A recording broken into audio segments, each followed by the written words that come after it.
মিষ্টি ক্যাম্পের সমস্ত দর্শক বন্ধুদের আমার চ্যানেলে স্বাগত জানিয়ে আমি চন্দ্রিমা আজ হাজির হয়েছি ডিম বেগুন দিয়ে একটা নতুনত্ব রেসিপি নিয়ে। রেসিপিটা ব্রেকফাস্ট হোক বা ডিনারে রুটি বা পরোটার সাথে খেতে লাগে দারুণ। বানানো ভীষণই সিম্পল, খুব কম কিছু উপকরণ দিয়ে খুব সহজেই বানানো যায়, কিন্তু খেতে হয় বেশ চটপটা মজাদার। আশা রাখছি আপনাদেরও এই রেসিপিটা পছন্দ হবে। রেসিপি পছন্দ হলে আপনাদের মূল্যবান মতামত আমাকে জানাতে একদমই ভুলবেন না। আর এই বন্ধু চ্যানেলটিকে এখনও সাবস্ক্রাইব করে না থাকলে প্লিজ বন্ধুরা অবশ্যই চ্যানেলটি সাবস্ক্রাইব করে পাশে থাকবে। এই রেসিপিটা বানাবার জন্য আমি কড়াতে প্রথমে দিয়ে দিচ্ছি সাদা তেল। তেল গরম হয়ে গেলে এতে ফোড়নের জন্য দিয়ে দিচ্ছে হাফ টিস্পুন গোটা জিরে, হাফ টিস্পুন কালো সর্ষে আর দুটো গোটা শুকনো লঙ্কা।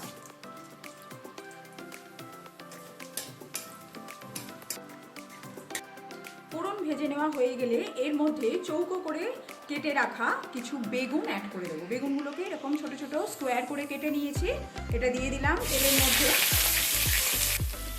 এবার বেগুনটাকে একটু ভেজে নিতে হবে। গ্যাসের ফ্লেমটা মিডিয়ামে রেখে বেগুনটাকে ভেজে নেব, আর বেগুনটা যাতে একটু তাড়াতাড়ি সফট হয়ে যায় তাই এটাকে চাপা দিয়ে ভাজবো।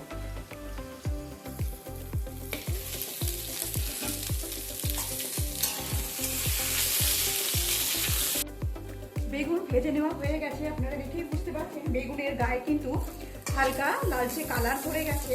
এই সময় আমি এর মধ্যে অ্যাড করে দেব আগে থেকে সেদ্ধ করে রাখা দুটো ডিম, যেটাকে আমি একটা ডিমকে এরকম 4 ভাগ করে কেটে নিয়েছি, এরকমভাবে কেটে নেওয়া আছে। আর আগে থেকে সেদ্ধ করে রাখা দুটো মিডিয়াম সাইজের আলুগুলোকেও এরকম ছোট কিউব করে কেটে নেওয়া আছে। এই দুটোই আমি এর মধ্যে অ্যাড করে দিলাম।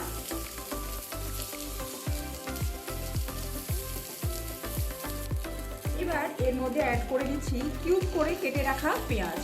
পেঁয়াজগুলোকে কিউব করে কাটার পরে পেঁয়াজের স্লাইসগুলোকে এরকম ছাড়িয়ে নিতে হবে। এবার অ্যাড করে দিচ্ছি কিউব করে কেটে রাখা টমেটো। টমেটোটাকে কাটার পর টমেটোর যে দানার অংশটা সেটাকে কিন্তু ফেলে দিয়েছি, এটাকে এবার অ্যাড করে দিলাম। অ্যাড করে দিচ্ছি কিছু কাঁচা লঙ্কা কুচি, দিয়ে দিচ্ছি পরিমাণ মতো নুন। এবার দিয়ে দিচ্ছি হলুদ, অ্যাড করে দিচ্ছি গোলমরিচের গুঁড়ো হাফ টিস্পুন। এবার অ্যাড করে দিচ্ছি হাফ টিস্পুন গরম মশলা।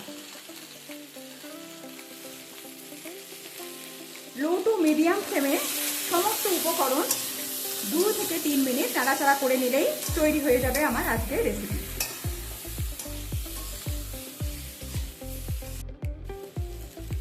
নামাবার আগে এতে 1 টিস্পুন ঘি অ্যাড করে দিচ্ছি।